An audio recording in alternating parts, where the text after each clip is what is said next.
3 വർഷമൊക്കെ A C completely ഇരട്ടി current ആവശ്യമെങ്കിലും എടുക്കും സർവീസ് ചെയ്തില്ലെങ്കിൽ. ഒരു ടണ്ണിന് 120 സ്ക്വയർ ഫീറ്റ് വെച്ച് കാൽക്കുലേറ്റ് ചെയ്യുന്നത് നല്ലതായിരിക്കും. 1 മണിക്കൂർ നേരത്തേക്കോ 2 മണിക്കൂർ നേരത്തേക്ക് യൂസ് ചെയ്യാനായിട്ട് ഒരിക്കലും 5 സ്റ്റാർ എ സികൾ മേടിക്കേണ്ട ആവശ്യമില്ല. അതിന് വേണമെങ്കിൽ നോൺ ഇൻവെർട്ടർ എ സികൾ മേടിച്ചാൽ മതി. എപ്പോഴും ഒരു 8+ അവേഴ്സ് എന്തായാലും പെർ ഡേ യൂസ് ചെയ്യുന്നുണ്ടെങ്കിൽ നിർബന്ധമായിട്ട് 5 സ്റ്റാർ തന്നെ എടുത്തു കഴിഞ്ഞാൽ ആ ഒരു കറണ്ട് ബെനിഫിറ്റ് അവിടെ കിട്ടും. ഉപയോഗം അനുസരിച്ചിട്ട് എ സി പർച്ചേസ് ചെയ്യുക എന്നുള്ളതാണ് കൃത്യമായിട്ട് ഒരു കസ്റ്റമർ ചെയ്യുന്നത്. ഏറ്റവും നല്ല ബ്രാൻഡ്സ് മാർക്കറ്റിൽ എന്താണെന്ന് വെച്ചാൽ കൂടുതൽ ഇമ്പോർട്ടന്റ് ബ്രാൻഡ്സ് തന്നെ പറയേണ്ടി വരും. നമ്മുടെ കാലാവസ്ഥയിൽ ഒട്ടും ഒഴിച്ചുകൂടാൻ പറ്റാത്തൊരു ഘടകം തന്നെയാണ് എ സി. പലർക്കും എ സി എങ്ങനെയാണ് ഉപയോഗിക്കേണ്ടതെന്നോ ഉപയോഗിക്കുന്നത് ശരിയായ രീതിയിലാണോ എന്ന് പോലും അറിയില്ല. ഇതെല്ലാം നമുക്കൊരു എ സി എക്സ്പേർട്ടിനോട് തന്നെ ചോദിച്ചറിയാം. അതിനായി നമുക്കിവിടെ നിതിൻ സാറുണ്ട്. അദ്ദേഹത്തിന് ഈ രംഗത്ത് വർഷങ്ങളോളമുള്ള പരിചയവുമുണ്ട്. സോ നമുക്ക് നേരിട്ട് സാറിനോട് തന്നെ ചോദിച്ചറിയാം. Good morning sir. Good morning sir. നമുക്ക് എ സി വാങ്ങുമ്പോൾ പല രീതിയിലുള്ള സംശയങ്ങൾ വരാറുണ്ട്. ഒരു എ സി വാങ്ങാൻ പോകുമ്പോൾ എന്തൊക്കെ കാര്യങ്ങളാണ് പ്രധാനമായി ശ്രദ്ധിക്കേണ്ടത്? എ സി മേടിക്കുമ്പോൾ മെയിനായിട്ട് ശ്രദ്ധിക്കേണ്ടത് നമ്മുടെ റൂം സൈസിന് ഒരുമിച്ച് ഇതായിട്ടുള്ള എ സി മേടിക്കുക. ഇപ്പോൾ പല ആളുകളും 200 സ്ക്വയർ ഫീറ്റ് റൂമിലോട്ട് 1 ടൺ എ സി എന്ന് പറഞ്ഞിട്ട് വരുന്നുണ്ട്. പക്ഷേ 200 സ്ക്വയർ ഫീറ്റ് റൂമിലോട്ട് എപ്പോഴും 1.5 ടൺ എ സി വേണം. അപ്പോൾ റൂമിന് സൈസായിട്ട് എ സി മേടിക്കുക എന്നുള്ളതാണ് ഒന്നാമത്തെ കാര്യം. ഏകദേശം 130 സ്ക്വയർ ഫീറ്റിന് 1 ടൺ, 200 സ്ക്വയർ ഫീറ്റിന് 1.5 ടൺ, 200-ന് മേലെ എപ്പോഴും 2 ടൺ എ സികളാണ് മേടിക്കാനായിട്ട് ശ്രദ്ധിക്കേണ്ടത്. കൂടുതലും റെസിഡൻഷ്യൽ എ സികൾ, അതായത് സ്പ്ലിറ്റ് എ സികൾ 0.8 ടൺ മുതൽ അവൈലബിൾ ആണ് മാർക്കറ്റിൽ. അപ്പോൾ അതിനനുസരിച്ച് ഒരു 100 സ്ക്വയർ ഫീറ്റ് താഴെ 80 സ്ക്വയർ ഫീറ്റിൻ്റെ മേലെയൊക്കെ ആണെന്നുണ്ടെങ്കിൽ 0.8 ഒക്കെ ആയാലും മതി. അപ്പോൾ എപ്പോഴും ആ ഒരു സൈസ്, റൂം സൈസ് അനുസരിച്ചിട്ടുള്ള എ സികൾ മേടിക്കാനായിട്ട് ശ്രദ്ധിക്കുക. പിന്നീടുള്ള മെയിനായിട്ടുള്ള പോയിന്റ് എന്ന് വെച്ച് കഴിഞ്ഞാൽ ഇപ്പോൾ എല്ലാ എ സികളും കോപ്പറാണ്. കൂടുതലും കോപ്പർ തന്നെ യൂസ് ചെയ്യുക. കോപ്പർ കോയിൽസ് വരുന്ന എ സികൾ മേടിക്കാൻ ശ്രദ്ധിക്കുക. അലുമിനിയം മേടിക്കാതിരിക്കുക. പക്ഷേ ഇപ്പോൾ മാർക്കറ്റിൽ കൂടുതൽ അലുമിനിയം കുറവാണ് കേട്ടോ. ഈ ഇൻവെർട്ടർ എ സിക്ക് സ്റ്റെബിലൈസറിൻ്റെ ആവശ്യമുണ്ടോ? ഇൻവെർട്ടർ എ സികൾ ഇപ്പോൾ ഓൾമോസ്റ്റ് സ്റ്റെബിലൈസേഷൻ എന്നൊരു പ്രോസസ്സിനാണ് മെയിനായിട്ട് സ്റ്റെബിലൈസർ വേണ്ടത്. സ്റ്റെബിലൈസേഷൻ പ്രോസസ്സ് ഇപ്പോൾ എല്ലാ എ സിക്കും തന്നെയുണ്ട്. ഇപ്പോൾ എല്ലാ എ സികളും വിത്ത് സ്റ്റെബിലൈസേഷനിലാണ് വരുന്നത്. ഒരു 162, 270 ഒക്കെ സ്റ്റെബിലൈസേഷൻ കറക്റ്റായിട്ട് എ സിയിൽ അകത്ത് തന്നെ ഇൻബിൽഡ് ആയിട്ട് വരുന്നുണ്ട്. പക്ഷേ സ്റ്റെബിലൈസർ വെച്ചാൽ ഒരു എക്സ്ട്രാ പ്രൊട്ടക്ഷൻ എന്നുള്ള രീതിയിൽ നമുക്ക് സ്റ്റെബിലൈസർ വേണമെങ്കിൽ യൂസ് ചെയ്യാം. കാരണം എന്ന് വെച്ച് കഴിഞ്ഞാൽ ചില ഏരിയകളിൽ പോകുമ്പോൾ കുറച്ച് അകത്തോട്ടുള്ള ഉൾഗ്രാമങ്ങളൊക്കെ ആണെന്നുണ്ടെങ്കിൽ അവിടെ ഒരു എ സി യൂസ് ചെയ്ത് കഴിയുമ്പോൾ എപ്പോഴും വോൾട്ടേജ് ഫ്ലക്ച്വേഷൻസ് കൂടുതലായിട്ട് വരും. അപ്പോൾ അത് റിപ്പീറ്റഡ് ആയിട്ട് വോൾട്ടേജ് ഫ്ലക്ച്വേഷൻ വരും. എപ്പോഴും ഈ on of, current on of എല്ലാം വരും.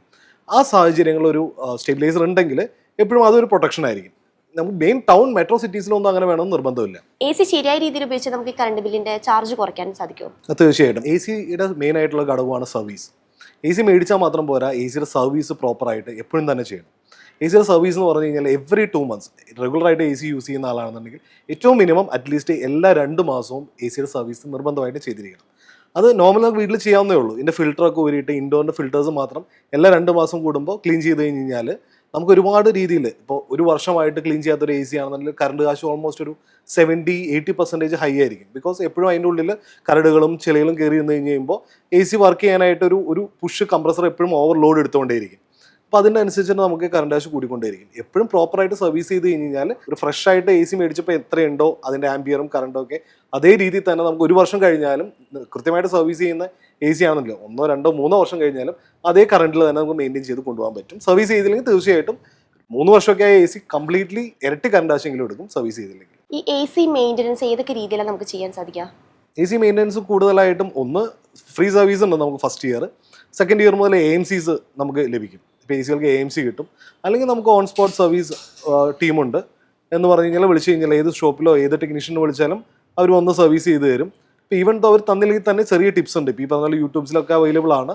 ചെറിയ ടിപ്സ് ഉണ്ട്. എ സിയുടെ ഫിൽറ്റർ ക്ലീനിങ് എങ്ങനെയാണ്, കണ്ടൻസർ ക്ലീനിങ് എങ്ങനെയാണ്, ഇതെല്ലാം കണ്ട് ഒരു റെഗുലർ ക്ലീനിങ് പ്രോസസ്സ് കൊടുക്കുക എന്നുള്ളതാണ് നിർബന്ധമായിട്ടും വേണ്ടത്. സർവീസ് എന്തായാലും നിർബന്ധമാണ്. പിന്നെ അറ്റ്ലീസ്റ്റ് 2 years കൂടുമ്പോൾ ഒരു jet wash, indoor outdoor completely wash ചെയ്ത് ഇറക്കുക ഉള്ളൊരു പ്രക്രിയയുണ്ട്. ജെറ്റ് വാഷ് ചെയ്യുന്നത് വളരെ നല്ലൊരു കാര്യമായിരിക്കും. കാരണം അത് ലൈഫ് ഭയങ്കരമായിട്ട് എ സിയുടെ കൂടും. എന്താണ് ഈ inverter A C? Inverter A C എന്ന് പറഞ്ഞു കഴിഞ്ഞാൽ എ സി കറണ്ട് DC ആയിട്ട് കൺവേർട്ട് ചെയ്യുകയാണ്. ഇപ്പോൾ ഫാൻസ് എല്ലാം വരുന്നുണ്ടല്ലോ, BLDC ഫാൻ, ഈ വരുന്നൊരു സെയിം പ്രോസസ്സാണ്. അതിൻ്റെ തന്നെ വേറൊരു പ്രോസസ്സാണ്. നേരെ എ സി കറണ്ട് നേരെ നമ്മുടെ യൂണിറ്റിലോട്ട് വരും. അപ്പോൾ ഇതിൻ്റെ ഒരു ബോർഡാണ് PCB. ഈ PCBയിൽ ഇതിൻ്റെ അകത്തൊരു കൺവേർഷൻ നടക്കും. ഈ എ സി കറണ്ട് DCയിലോട്ട് കൺവേർട്ട് ആയിട്ട് ഈ DC മോട്ടേഴ്സും DC കംപ്രസേഴ്സും ആണ് ഇപ്പോൾ കൂടുതലും ഇൻവെർട്ടർ എ സികൾക്ക് വരുന്നത്. ഇതുകൊണ്ട് തന്നെയാണ് ഈ പറഞ്ഞ പോലെ ഇൻവെർട്ടർ എ സികൾ കൂടുതലും കുറച്ചുകൂടി എനർജി എഫിഷ്യൻ്റ് ആയിട്ട് നിൽക്കുന്നത്. അതിൻ്റെ അകത്ത് ഇപ്പോൾ ഫാൻ മോട്ടേഴ്സും ഓൾമോസ്റ്റ് മിക്ക പാർട്സും DC ആയിട്ട് വരുന്ന എ സികളാണ് കൂടുതലും 5 സ്റ്റാർ എ സികൾ വരുന്നത്. 3 സ്റ്റാർ 5 സ്റ്റാർ എന്നുള്ള ഡിഫറൻസ് തന്നെ അതാണ്. 5 സ്റ്റാർ എ സികളായി കഴിഞ്ഞ് കഴിയുമ്പോൾ കൂടുതലും അതിൻ്റെ മോട്ടേഴ്സും കംപ്രസേഴ്സും അതിൻ്റെ പാർട്സും കൂടുതൽ DC ഐറ്റംസ് ആയിരിക്കും. 3 സ്റ്റാർ വരുമ്പോൾ ചിലപ്പോൾ ചില കമ്പോണൻസ് 1-2 കമ്പോണൻസ് DC ഉണ്ടാവത്തുള്ളൂ. റൂമിന്റെ വലുപ്പം അനുസരിച്ച് എ സി എങ്ങനെയൊക്കെ നമുക്ക് തിരഞ്ഞെടുക്കാൻ സാധിക്കും? റൂമിൻ്റെ വലുപ്പം ഞാൻ നേരത്തെ പറഞ്ഞ പോലെ റൂം ഒരു 0.8 മുതൽ നമുക്ക് എ സി സ്റ്റാർട്ടിംഗ് ആണ്. 0.8 ടു 3 ടൺ വരെ സ്പ്ലിറ്റ് എ സികൾ അവൈലബിൾ ആണ്. കൂടുതലും 80 സ്ക്വയർ ഫീറ്റ് അത്രയൊക്കെ ഉള്ളതെന്നുണ്ടെങ്കിൽ 0.8 ടൺ മതി. എപ്പോഴും എ സി ഒരു ആവറേജ് വാല്യൂ എന്ന് പറയുന്നത് ഒരു ടണ്ണിന് 120 സ്ക്വയർ ഫീറ്റ് വെച്ച് കാൽക്കുലേറ്റ് ചെയ്യുന്നത് നല്ലതായിരിക്കും. വീടുകളാണെങ്കിൽ റെസിഡൻഷ്യൽ പർപ്പസ് ആണെങ്കിൽ ഒരു 120 സ്ക്വയറിലേക്ക് ഒരു ടൺ. ഇപ്പോൾ 240 സ്ക്വയർ ഫീറ്റ് ആണെങ്കിൽ 2 ടൺ.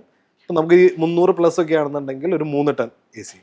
അപ്പോൾ നമുക്ക് ലിവിംഗ് റൂം, ഡൈനിങ് ഏരിയ ഒക്കെ കൂടുതലും 3 ടൺ 2.5 ടൺ എ സിയിലൊക്കെ യൂസ് ചെയ്യുന്നതാണ് കൂടുതൽ നല്ലത്. ബാക്കി റൂംസിലൊക്കെ എല്ലാം 110 സ്ക്വയർ ഫീറ്റ് വെച്ചിട്ട് അല്ലെങ്കിൽ 110-120 സ്ക്വയർ ഫീറ്റ് വെച്ചിട്ട് ഓരോ ടണ്ണും കാൽക്കുലേറ്റ് ചെയ്യാം. ആ രീതിയിൽ എ സിയുടെ ഉപയോഗം കൊണ്ട് മാത്രം കറണ്ട് ബില്ല് കൂടാൻ സാധ്യതയുണ്ടോ? എ സി എന്തായാലും തീർച്ചയായിട്ടും കറണ്ട് കാശ് കൂടും. അതിൻ്റെ അകത്ത് ഉപയോഗം അനുസരിച്ചിട്ട് എ സി പർച്ചേസ് ചെയ്യുക എന്നുള്ളതാണ് കൃത്യമായിട്ടൊരു കസ്റ്റമർ ചെയ്യേണ്ടത്. ഇപ്പോൾ എ സി ഇപ്പോൾ നേരത്തെ പറഞ്ഞ പോലെ non inverter A C available ആണ്, ഇൻവെർട്ടർ എ സി അവൈലബിൾ ആണ്. നോൺ ഇൻവെർട്ടർ എ സി ഇപ്പോൾ 1 മണിക്കൂർ 2 മണിക്കൂർ യൂസ് ചെയ്യുന്ന ഒരു വീട്ടിൽ നമുക്കൊരിക്കലും ഒരു റൂം, ഇപ്പോൾ പാരൻസിൻ്റെ റൂമിലോട്ട് മിക്കവരും ആളുകൾ പെട്ടെന്ന് വന്നിട്ട് ഒരു 5 സ്റ്റാർ എ സി ചോദിക്കുന്നുണ്ട്. എന്തിനാണ് 5 സ്റ്റാർ എന്ന് ചോദിക്കുമ്പോൾ കറണ്ട് കാശ് കുറയാനായിട്ട്. അപ്പോൾ നമ്മൾ ഒരു നോൺ ഇൻവെർട്ടർ എ സിയിൽ നിന്ന് 5 സ്റ്റാർ എ സി മേടിക്കുമ്പോൾ ഓൾമോസ്റ്റ് ഒരു 20-30% പ്രൈസ് ഹൈക്ക് ആയതിനുണ്ട്. അപ്പോൾ ഒരു മണിക്കൂർ നേരത്തേക്കോ 2 മണിക്കൂർ നേരത്തേക്ക് യൂസ് ചെയ്യാനായിട്ട് ഒരിക്കലും 5 സ്റ്റാർ എ സികൾ മേടിക്കേണ്ട ആവശ്യമില്ല. അതിന് വേണമെങ്കിൽ നോൺ ഇൻവെർട്ടർ എ സികൾ മേടിച്ചാൽ മതി. അതിൻ്റെ ഒരു ബെനിഫിറ്റ് എന്താണെന്ന് വെച്ച് കഴിഞ്ഞാൽ നോൺ ഇൻവെർട്ടർ എ സികൾ കൂടുതലും റിപ്പയറബിൾ ആണ്. നമുക്ക് വളരെ അടുത്തുള്ള ടെക്നീഷ്യൻസ് ആരെ വെച്ചിട്ടായാലും നമുക്കത് റിപ്പയർ ചെയ്യാം. ഈവൻ ദോ ആഫ്റ്റർ 5 ഇയേഴ്സ് കഴിഞ്ഞിട്ടായാലും എന്ത് പ്രശ്നം ഉണ്ടെങ്കിലും നമുക്കത് റിപ്പയറബിൾ ആണ്. കുറച്ചും കൂടി ഇൻവെർട്ടർ എ സികൾ കുറച്ചും കൂടി കോംപ്ലിക്കേറ്റഡ് ആണ്. അപ്പോൾ അതിൻ്റെ ബോർഡ്സ് എന്തെങ്കിലും ഇഷ്യൂസ് ഒക്കെ വന്നു കഴിഞ്ഞാൽ 5 ഇയർ ഒരു ബോർഡ് വാറണ്ടി ഉണ്ട്. ആഫ്റ്റർ 5 ഇയേഴ്സ് എന്തെങ്കിലും ഇഷ്യൂസ് ഒക്കെ വന്നു കഴിഞ്ഞാൽ നമ്മൾ കൂടുതലും കമ്പനീനെ തന്നെ ആശ്രയിക്കേണ്ടി വരുന്നു, കമ്പനീനെ വിളിക്കേണ്ടി വരുന്നു. അപ്പോൾ അവരുടെ ടെക്നീഷ്യൻസ് വന്ന് അവർ തന്നെ സോൾവ് ചെയ്യേണ്ട ഒരു സിറ്റുവേഷൻ വരുന്നുണ്ട്. നോൺ ഇൻവെർട്ടറിന് അതില്ല. അപ്പോൾ കുറച്ച് നേരം മാത്രം യൂസ് ചെയ്യണമെങ്കിൽ നോൺ ഇൻവെർട്ടർ എ സികളോ അല്ലെങ്കിൽ കുറഞ്ഞ സ്റ്റാറുള്ള എ സികളോ മാത്രം മതി. നമുക്ക് അറ്റ്ലീസ്റ്റ് ഒരു 6 to 7 hours ഒക്കെ യൂസ് ചെയ്യുന്നുണ്ട്. എന്തായാലും പെർ ഡേ യൂസേജ് ഉണ്ടെങ്കിൽ എപ്പോഴും 3 സ്റ്റാർ എടുത്താൽ മതി. ഒരിക്കലും അതും 5 സ്റ്റാറിലോട്ട് പോകണമെന്നില്ല. കാരണം അതിൻ്റെ ഒരു കറണ്ട് കൺസംഷൻ ആ ഒരു രീതിയിലാണ് വരുന്നുള്ളൂ.